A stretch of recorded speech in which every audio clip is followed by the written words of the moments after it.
नमस्कार दोस्तों, अनुपमा भक्ति चैनल में आपका स्वागत है।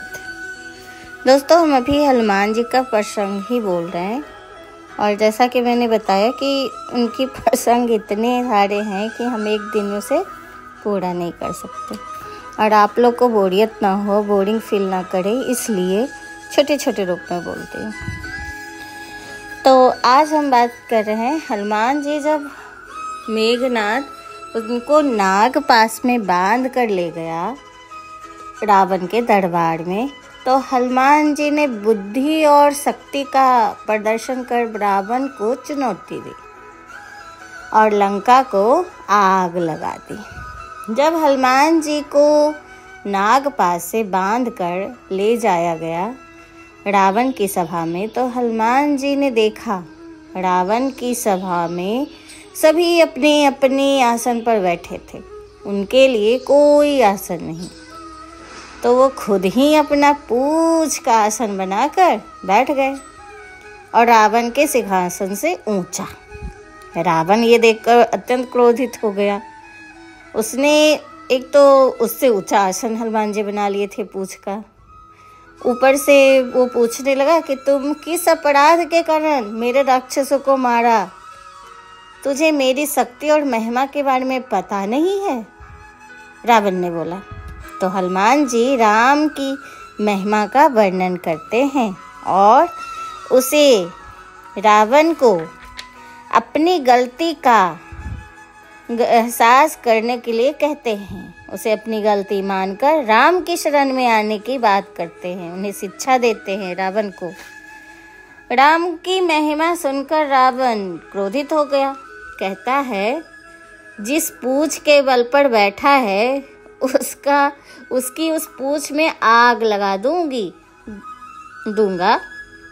तो बिना पूंछ की यह बंदर अपने प्रभु राम के पास जाएगा तो प्रभु भी यहाँ आने की हिम्मत नहीं करेगा। दोस्तों, हनुमान जी को दूत भी कहते हैं, राम जी के दूत, क्योंकि उन्होंने राम को संदेश सीता माता और रावण तक पहुंचाया था।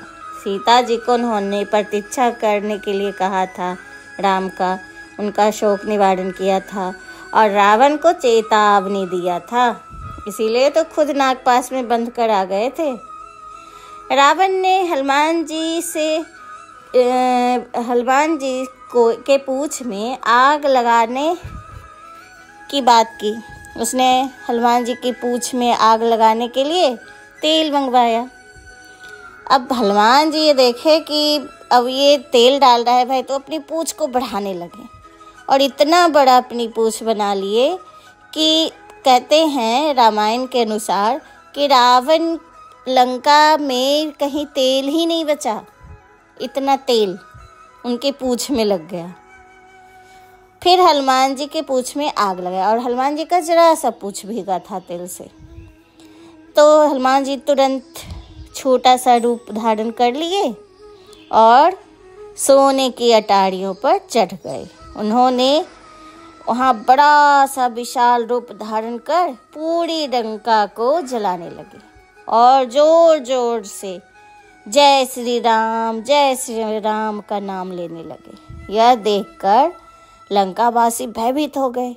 देखते ही देखते पूरी सोने की लंका जलने लगी। लंकावासी भयक्रांत हो गए।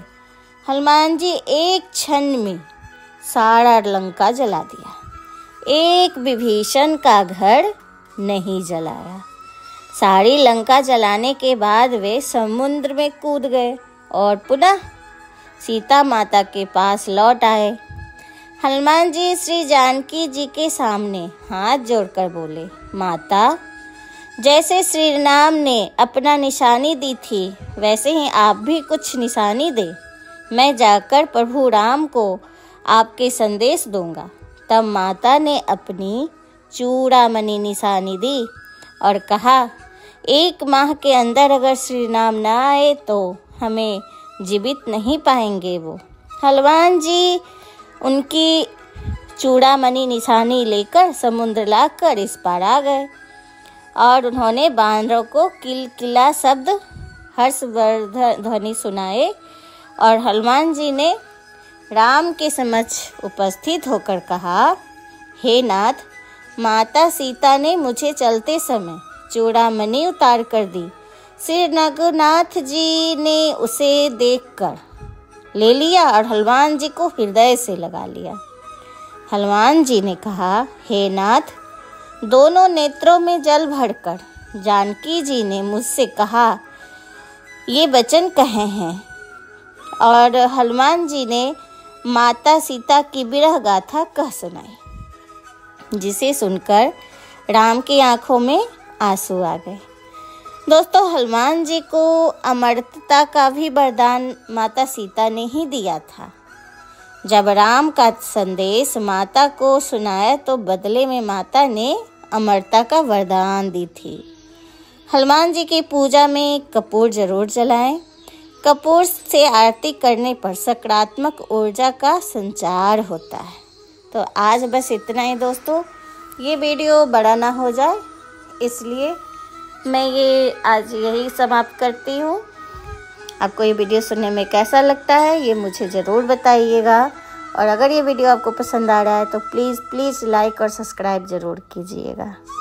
आपको ये वीडियो सुनने के लिए बहुत बहुत धन्यवाद।